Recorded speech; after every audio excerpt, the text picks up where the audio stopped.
Oh, you know what? Alright. That's not bad. That's not bad.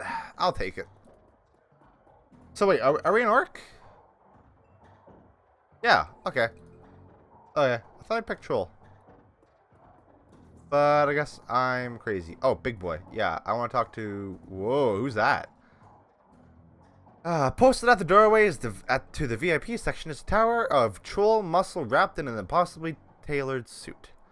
Whether the product of good genes or expensive aftermarket cosmetic work, the troll's gleaming horns perfectly frame his face, and his polished tusks and goatee accentuate the set of a lantern jaw. Welcome. Please behave yourself. Will do. You get in trouble here often? Nothing a stern look can't usually solve. You got business here? Looking into the death of Sam Watts. Heard about that. Real shame what happened to him. There was a sharpness in Chloe's eyes, the look of a man who has seen much and earned wisdom at a young age. I figure Sam was the type who needed to be thrown out on occasion. Encouraged to call it a night, I'd say. Sam was a drunk, but he usually wasn't a violent one. Usually? What about the night he died? He was a bit agitated. Didn't catch the specifics. Might have been over a woman. Thought I was going to have to show him out, but I had to deal with a couple of rival go-gangers posturing for one of the working girls upstairs. Jake helped Sam out instead. Thanks for the info. Can I go in? Oh, alright. Didn't expect that. You are the lady I'm looking for.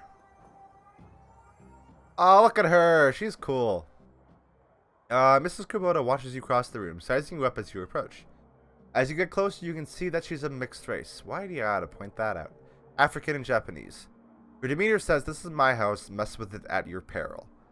But her eyes twinkle with a playful light when she speaks. Konbanwa, good evening. My, but aren't you a big, powerful orc? Are you enjoying the Seamstresses Union? There should be plenty for a woman like you to enjoy. Or is this business? I just need a moment of your time, Mrs. Kubota. I have topics to discuss. Soka, and why should I help you? Sam Watts. I'm looking for his killer. Ah, so you are the little insurance policy he would go on about when he was drunk. His avenging angel who would strike back for him from beyond the grave. From beyond the grave? Did I say that right? I don't know. What do you want to know? How well did you know Sam? I knew him. We all did. Sam was a regular here. Whenever he could beg or borrow enough Nuyen to become altered in some way, drugs, chips, alcohol, yeah, I know. It didn't matter to Sam, as long as he was bent. He was always looking for his next fix. He clung to this place like it was his lifeline, and we treated him as part of the family, even if none of us truly liked him, except Coyote. Did you see Sam on the night of his death? He was here, quite inebriated as he often was. Coyote was working the bar that night, and she informed me that Sam was getting rowdy and belligerent with other customers. When I requested he leave, he refused.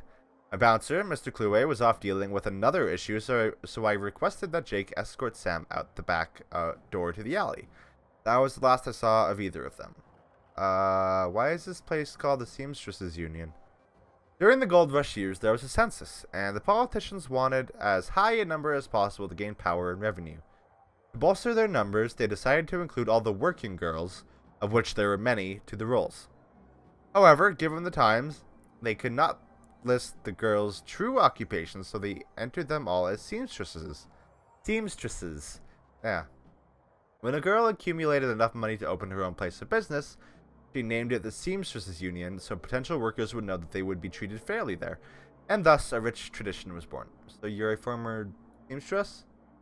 No. Perhaps when we know each other more, I will reveal more about myself. For now, enjoy the union. One more question. Can you tell me where to find Coyote? Would that I could. I have not seen her in 2 days. She is a smart woman and quite dangerous, but I fear for her. If she's smart, why fear for her? Because she is in a dangerous line of work, and there is always someone smarter, more prepared. Her room is upstairs. If you are looking for her, I invite you to examine it. You may be able to uncover her whereabouts. I would not normally betray her privacy in this way, but she's missed 2 shifts now and cannot be reached on her comm. It is unlike her. If something has happened, I will not have inaction on my conscience. Here's the key. Alrighty then. Cool. Okay. Ooh. Ooh, there's hacking. I forgot there's hacking. Shit. How could I forget there's hacking? Obviously there's hacking. It's a fucking cyberpunk game. Of course there's hacking. Is there nothing in this room? Okay.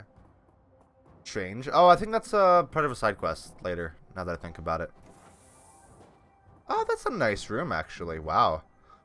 Looks like Coyote keeps her clothes in boxes on the floor. Look at that. Coyote's computer is ancient, probably fished it out of a junkyard. It doesn't even have a data jack, and the cracked display is covered with fingerprints. Another burp. Tapping the keyboard causes the dust-caked fans to spin up, only to display on screen. Password? Without the password, the only other button on screen is a password recovery option. I'm going to leave that for now, because there might be a little note somewhere in here. Coyote's bed has a diary with several diary pages. It has several papers sticking out of it. Yeah, duh. There's a receipt between the pages and a diary entry. Check the receipt. Browning max power pistol from Jin Park downstairs with a note saying how big guns on hot women turn her on. Okay. Read the diary entry. I came back from my shift to find 4 of Paco's goons sleeping on our apartment floor. It's getting fragging ridiculous. I want to be with him, with the real Paco, but this cutter dreck keeps messing everything up. I love him, but he's totally different with the gang. It's how I make cash, baby, he always says. I try to tell him he doesn't need the cash. I can support us both with what I make at the Seamstresses Union. But he still goes on these runs. With these bozos all over my floor, I feel like he's just seeing how far he can push me before I kick him out. I try to be patient, but why does it have to be all one way? Flip to a different page. Second paper. Read the poem. Let's just say that Paco should stick to guns and motorcycles and leave the poetry to others. Thank you for not actually making me read that. Sometimes it seems like Paco reads my mind or my diary. Maybe he does the latter. I wouldn't be surprised. Hi, Paco! Ever since last week, he hasn't mentioned the cutters once. He leaves the apartment with a "see you in a few hours, babe," and returns later without comment. I don't know if it's really going to help for us to avoid the subject in the conversation completely, but I have felt better without our constant arguing about it. I mean, that's fine, right? There was a receipt and an old photograph stuck between the pages. Inspect the receipt. ACOD receipt for a special order. 5 pounds of zebra meat from Maury's Meat Emporium, located near Pike Place Market. Look at the picture. The picture shows a young girl with caramel skin and dark brown hair. She has a snake wrapped around her arm, yet she is smiling. The back of the photograph has shadows scrawled on it. Flip to a different page. Fourth page. A receipt for a wall safe installed near the bathroom doors, set to a combination of 342436. I'm not gonna fucking remember that, but hopefully the game does for me. Yep. Cool. I love video games. What is in here? Frag grenade. Interesting. That's some heavy artillery for such a girl, though. I guess she is. They did say she's smart and dangerous. Really, there's no hints about. Okay, let's do password recovery, I guess. Oh no, it did give me a hint. Shadow. Favorite musical act. There's hints all over.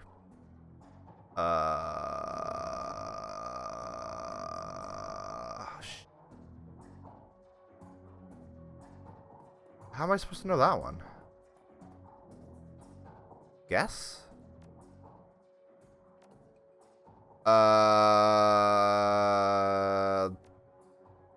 Hometown? Seattle? Fuck. Shh. Sugar. Chicago skyline. That's probably where she was born. Santa's littered with action movies and cigarette butts. How am I supposed to know what her favorite musical act is? Up to a different page. Diary entry. No.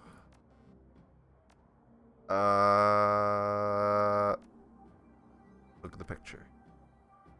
Shadow. Look the receipt.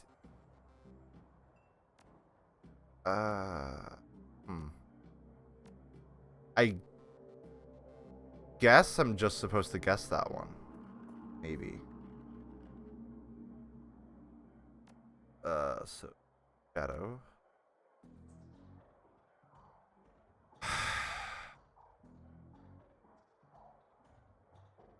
I don't know. I'll go. Oh, I'm gonna have to brute force this so hard. Shadow. Maria Mercurial. Chicago. No. Oh, I hate doing this. Chicago. No. Shadow. Shield Wall. Chicago. No. Shadow. Starfire. That's a pretty cool band name. Thank God. Okay, calendar. 3 days ago, met with Delilah about gig. Today, meet Paco for data at Pike Place Market, due in 30 minutes. Okay. Coyote's contact list has exactly one entry, someone named Paco. There's no call mic number or other contact information for him available. This does not seem like a very useful list of contacts. A quick scan of our recent searches shows that Coyote has been reading a great deal about hellhounds. It also suggests more than a casual interest in vintage action figures. I like Coyote. Coyote seems cool. Alright. Okay, wait. For real, though. How was I supposed to... Maybe it's in here, and I'm not able to go in there because I don't have hacking. Maybe? That's my only guess. I don't know how I was supposed to know her favorite musical act. That seems random. Do you know Paco? He's a ganger, a member of the Cutters. He's a good kid in a nasty line of work. I warned Coyote against getting too attached to the type. They don't live long. Have you heard of Maury's Meat Emporium? No, I'm a vegetarian. Did you know Jen Park sold Coyote a gun recently? I'd be more surprised if she hadn't. Bouncers can deal with most of the troublemakers, but around here you need a gun just to take trash out to the dumpster. Coyote has a date with Paco at Pike Place Market in the next half hour. If you would go down there, it might bring me peace of mind. I'll call a cab for you. It should be able to get you there in time. Gambate kudasai. Good luck. Jin Park. Jin Park. Who's Noog? Hey, Noog. You talk? Yeah.